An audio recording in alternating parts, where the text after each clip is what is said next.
ইতিবাচক হওয়ার পথে আমরা অনেকেই নেতিবাচক মানুষদেরকে এড়িয়ে চলার চেষ্টা করি, কিন্তু এটি কখনো ভেবেছি যে এই যে নেতিবাচক মানুষকে এড়িয়ে চলার মাধ্যমে আমি জীবনের অনেক ইম্পর্টেন্ট কিছু পার্সপেক্টিভ আমরা মিস করছি। কিভাবে মিস করছি সেটাই বলবো এখন। দেখুন, আমাদের চারপাশে আমাদের ফ্যামিলি মেম্বার, আমার বন্ধু, আমার কলিগদের মধ্যেই অনেক নেতিবাচক মানুষ থাকে। সো তাদের সবাইকে কিন্তু আমরা এড়িয়ে চলতে পারবো না, যদিও অনেকেই পরামর্শ দেয় যে ইতিবাচক হওয়ার জন্য নেতিবাচক মানসিকতার মানুষদেরকে এড়িয়ে চলা। কিন্তু নেতিবাচক মানসিকতা মানে এটা কিন্তু জীবনের একটা অ্যাসপেক্ট বা একটা পার্সপেক্টিভ। যাকে আমি নেতিবাচক ভাবছি বা বলছি, তিনি তার দৃষ্টিকোণ থেকে একটা জিনিসকে আমার মতো না, মানে অন্যভাবে ভাবছে। তো সেই ভাবনাটা আমার সাথে মিলছে না, দিস ইজ ট্রু। আমার কাছে সেটা নেতিবাচক মনে হচ্ছে, সেটাও সত্য, কিন্তু ওটাও কিন্তু জীবনের একটা পার্সপেক্টিভ।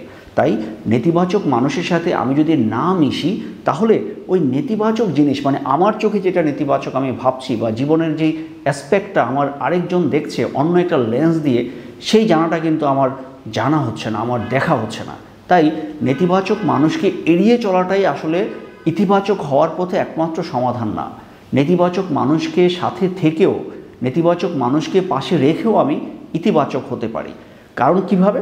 এই নেতিবাচক মানুষটি যেই পার্সপেক্টিভটা আমাকে শেয়ার করছে, আমি যদি এটা একটু চিন্তা করি, একটু ভাবি, আমি ওই অ্যাঙ্গেল থেকেও, ওই লেন্স দিয়ে ওই ঘটনাটাকে আমি একটু দেখি, হয়তো নতুন একটা অ্যাসপেক্ট আমি পাবো, নতুন একটা লার্নিং আমি পাবো।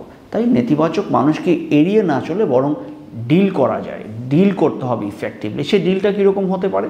যখনই নেতিবাচক মানুষ আপনাকে কোনো কিছু একটা বলবে যেটা আপনার চোখে মনে হচ্ছে নেতিবাচক কিংবা আপনার ভালো লাগছে না, ওটাকে আপনি মন খারাপ না করে, আপনার ডিমোরালাইজ না হয়ে, ওইটা জীবনের একটা পার্সপেক্টিভ চিন্তা করে একটু চিন্তা করুন, একটু রিফ্রেম করুন যে না, ঠিক আছে, উনি যেহেতু এই কথাটা এভাবে বলছে, আমি একভাবে ভাবছি, উনি আরেকভাবে ভাবছে।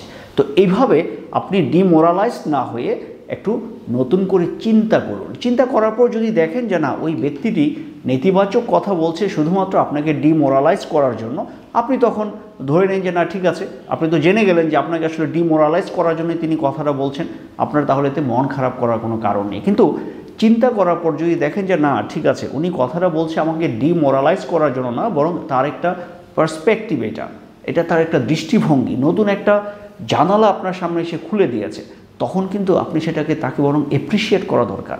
তাই নেতিবাচক মানুষদেরকে এড়িয়ে চলাটাই আসলে সমাধান না, কিংবা আমরা চাইলেও সবসময় নেতিবাচক মানুষকে এড়িয়ে চলতে পারবো না, সেটা দরকারও নেই।